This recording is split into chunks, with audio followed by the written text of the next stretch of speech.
It was a crystal-clear Tuesday morning in September 2001. Blue skies over New York City. People poured into offices, kids filed into schools, and the day began like any other. But at 8:46 a.m., everything changed. A hijacked passenger plane slammed into the North Tower of the World Trade Center. 17 minutes later, a second plane hit the South Tower.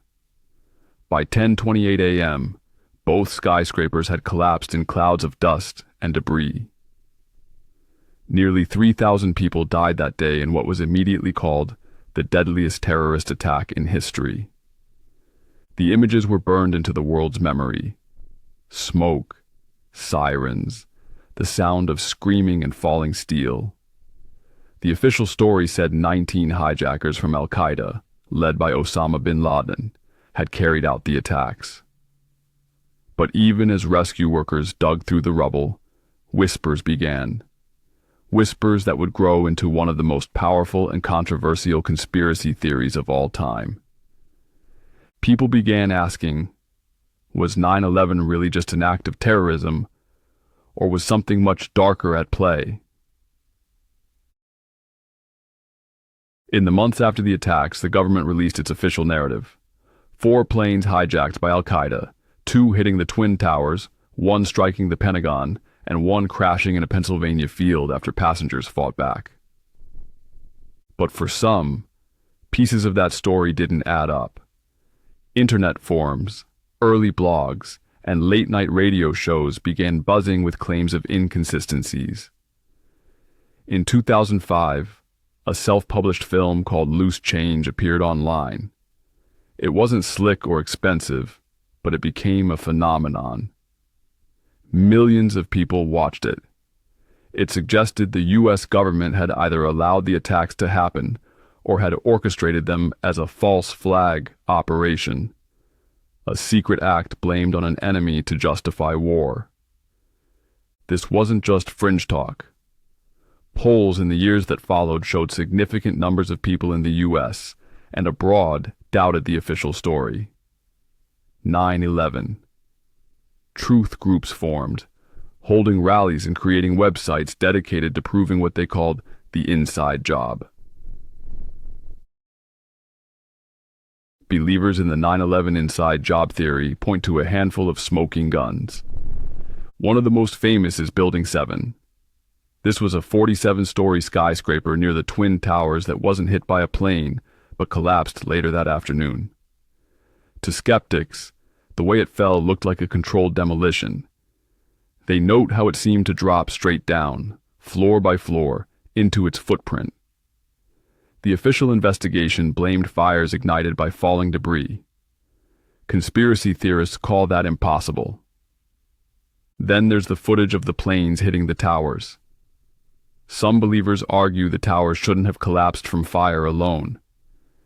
They point to molten metal in the debris, squibs, puffs of dust shooting out windows during the collapse, and the speed at which the towers fell, claiming it resembled a planned implosion. The Pentagon attack also gets heavy scrutiny. Why was there so little plane wreckage visible in photos? Why did no clear video of the crash surface? Believers argue the hole in the Pentagon was too small for a Boeing 757. The official explanation is that the high-speed impact and explosion disintegrated much of the plane. And then there's the question of air defense. On a normal day, military jets can intercept planes that stray off course within minutes. On 9/11, 4 hijacked planes roamed U.S. airspace for nearly 2 hours. How, skeptics ask, could the world's most advanced military simply fail? Was it a stand-down order, or just confusion and miscommunication in the chaos? Conspiracy theories thrive on motive, and 9/11 is no exception. Believers point to a document called Rebuilding America's Defenses, published in 2000 by a think tank called the Project for the New American Century. In it, authors argued the U.S. needed a major event, a new Pearl Harbor, to rally public support for expanding its military power abroad. A year later, 9/11 happened. To skeptics, that's not coincidence. They also note what followed. Wars in Afghanistan and Iraq, the Patriot Act, expanded surveillance and billions of dollars for defense contractors. To them, 9/11 wasn't just a tragedy, it was a trigger, a way to reshape U.S. policy and public opinion in favor of war.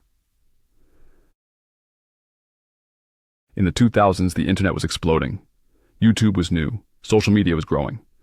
For the first time, anyone could upload a video, share a theory, and reach millions. The 9/11 conspiracy theory went viral.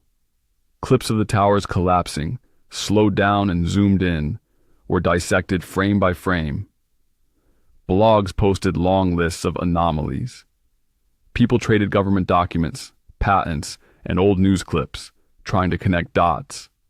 Celebrities added fuel. Musician Willie Nelson, actor Charlie Sheen, and others publicly questioned the official story. The 9/11 truth movement gained a kind of underground legitimacy.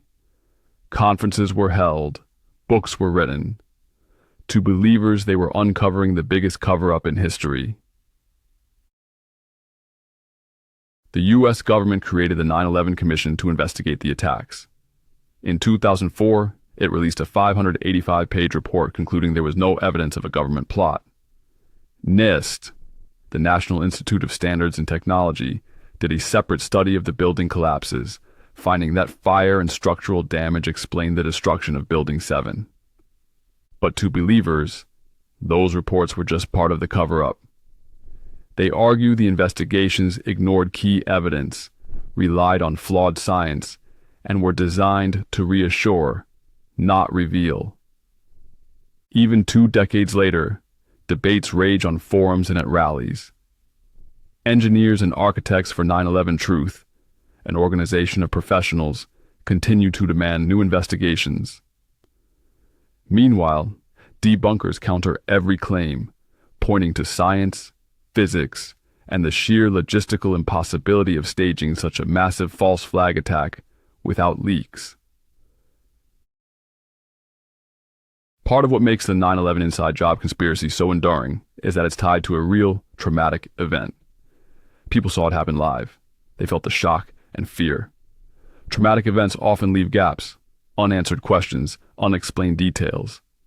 Conspiracies rush to fill those gaps. Another reason is mistrust. After Vietnam, Watergate, and secret CIA programs, many Americans already doubted their government. When officials lied about weapons of mass destruction in Iraq just 2 years later, it seemed to validate the skeptics.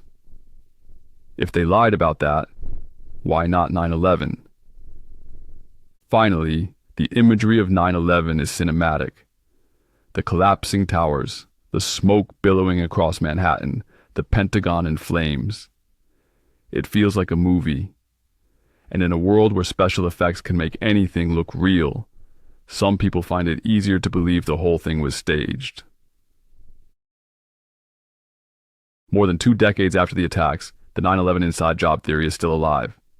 It has splintered into countless sub-theories: missiles at the Pentagon, holograms of planes, secret demolitions, and even stranger claims.